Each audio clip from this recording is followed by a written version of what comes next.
Assalamualaikum warahmatullahi wabarakatuh. Di sini saya akan membuat video untuk menjelaskan dengan materi lupa dalam belajar, forgetting in learning. Di sini ada beberapa poin yang akan saya jelaskan. First, di sini ada sifat-sifat ingatan, nature of memory. Nature of memory itu adalah ingatan manusia itu seperti sebuah sistem yang memproses sebuah informasi secara dinamis, dan ingatan tersebut tuh terbagi menjadi 3 bagian. Yang pertama ada encoding, yang kedua ada storage, dan yang ketiga ada retrieval.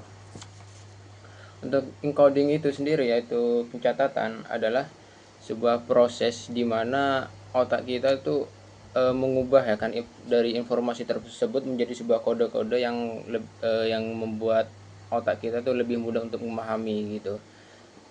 Mau itu informasi apa atau apa ya, kayak ilmu apa yang kita dapatkan, itu otak kita tuh akan memproses dan mengubahnya menjadi sebuah kode yang lebih gampang dipengerti oleh otak kita sendiri. Dan the second itu adalah storage, ya kan, penyimpanan. Storage tersebut ini terbagi menjadi 2, yaitu ada short term dan juga long term. Yaitu untuk short term itu sendiri adalah sebuah ingatan jangka pendek, ya kan. Jadi orang tuh memiliki kapasitas ingatan yang sangat-sangat pendek, ya kan. Saat dia sudah mendapatkan sebuah informasi, gak lama tersebut udah tiba-tiba udah hilang aja dari otaknya, ya kan, dari pikirannya gitu. Dan yang kedua itu ada long term, yaitu adalah sebuah ingatan manusia yang bisa dibilang lebih lama lah ada dalam otak gitu. Dan untuk yang terakhir itu adalah retrieval, ya kan, atau pemanggil ataupun mencari kembali, ya kan, informasi yang telah didapatkan sebelum-sebelumnya gitu. Jadi kayak informasi ataupun ilmu yang kita dapatkan sebelumnya itu bakal dipakai lagi lah untuk beberapa waktu ke depan, ya kan, saat kita diperlukan, ya kan, dan kita harus menggunakan informasi yang pernah kita dapatkan itu. And the next, untuk yang kedua itu adalah definisi lupa. Definisi lupa tersebut adalah hilangnya kemampuan mengingat seseorang untuk mengembalikan info yang pernah kita dapatkan sebelumnya ataupun yang pernah kita pelajari sebelumnya gitu, ya kan. Sebenarnya kalau dalam psikologi ini bukannya yang sebuah informasi tersebut itu benar-benar pure 100% hilang, ya kan, ataupun secara langsung permanen hilang semua, enggak. Lebih tepatnya mereka itu mengalami hambatan lah saat mereka mengingat, ya kan, atau hambatan saat mereka mau mengakses informasi yang pernah mereka dapatkan gitu, ya kan. Kayak contoh, kalau ada orang yang ngejelasin sebuah benda, contohnya seperti saya kayak mau menjelasin sebuah mobil, ya kan, buatan dari negara-negara Eropa gitu. Dalam tengah penjelasan saya tuh tiba-tiba kayak lupa, ya kan, apa yang mobil atau merek apa yang bakal saya jelaskan, tiba-tiba lupa. Dan ada orang yang kayak dengan sengaja akan memberikan clue ataupun langsung poinnya, ya kan, kayak seperti apa ya, contoh seperti Mercedes, ya kan. Mercedes itu kan dari Jerman. Ada orang yang bilang buatan Jerman, ya buatan Jerman gitu. Jadi kayak membuat saya tuh dikit-dikit tuh paham, ya kan, tapi masih agak bingung. Dan dapat berapa lama mikir, tiba-tiba tahu kalau mobil yang saya maksud itu adalah Mercedes. Untuk poin selanjutnya itu adalah faktor penyebab lupa. Faktor penyebab lupa yang saya akan jelaskan itu ada 4 bagian, ya kan. Yang pertama ada interferensi, yang kedua ada decay theory, yang ketiga ada retrieval failure, dan juga yang terakhir itu adalah physical factor. Untuk yang pertama adalah interferensi, itu adalah kayak campur aduknya sebuah informasi yang lama dan juga yang baru. Maksudnya itu kayak contoh seperti ada guru matematika lah, ya, guru matematika yang menjelaskan 2 materi dalam sehari, ya kan, karena dari segi jadwalnya guru matematika ini udah telat lah, karena minggu depannya itu udah kayak mau ujian gitu, ya kan. Jadi dia tuh harus mengejar. Jadi maksudnya itu adalah orang itu disuruh untuk memahami materi pertama dulu ya kan, sampai semua orang itu yang ada di kelas itu udah paham.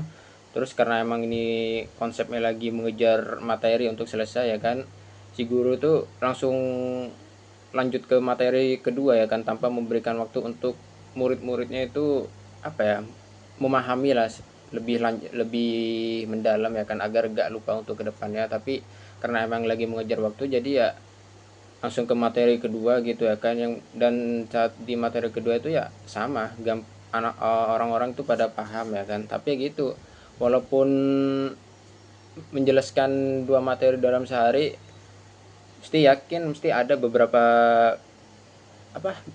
materi ya kan yang telah disampaikan tuh mesti ada yang lupa, entah itu materi yang sebelumnya ataupun yang baru-baru ini.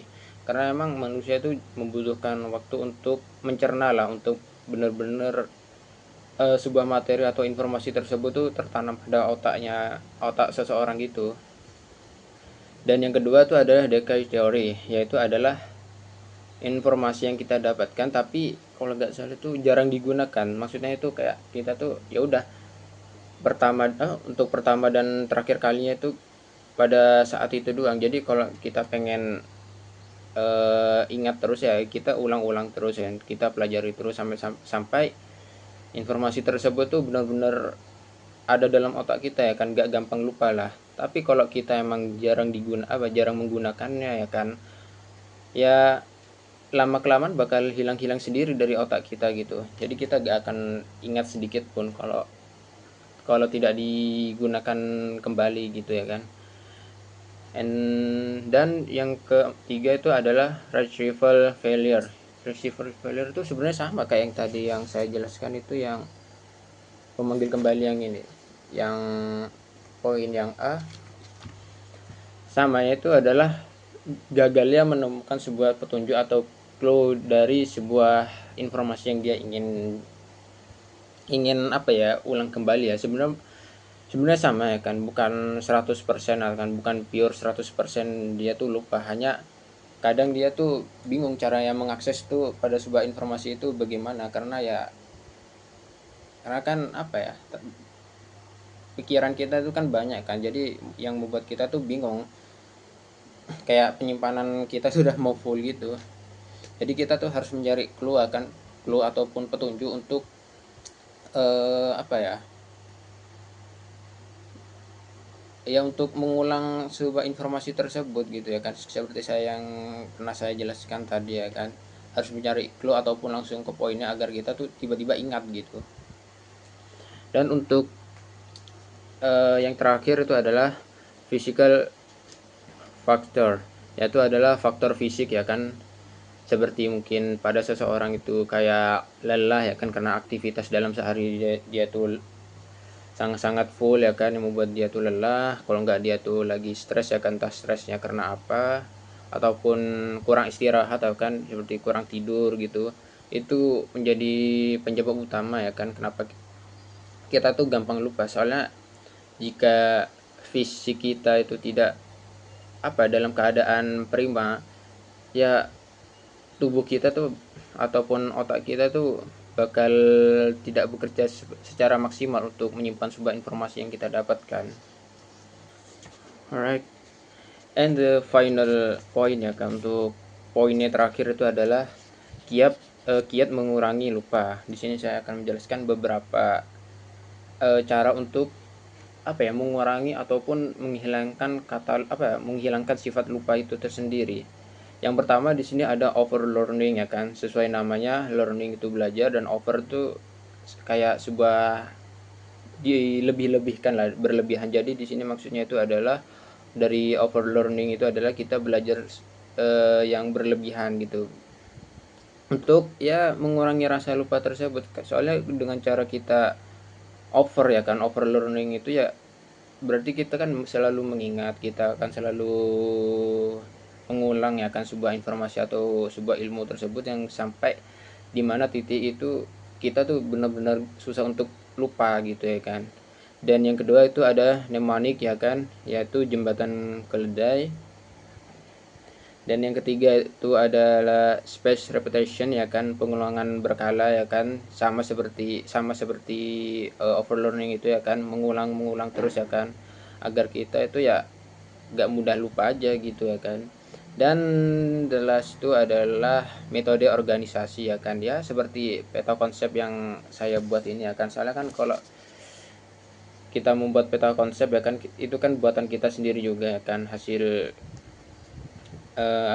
hasil apa ya, hasil kita ya kan, biasanya itu akan lebih mudah memahami. Soalnya kan kalau membuat peta konsep itu kan lebihnya tuh kayak dari segi poin atau inti yang kita ingin jadiin peta konsep itu kan kita tahu ya kan. I think that's all for me ya, dan have a good day, dan sekian dari saya. Assalamualaikum warahmatullahi wabarakatuh.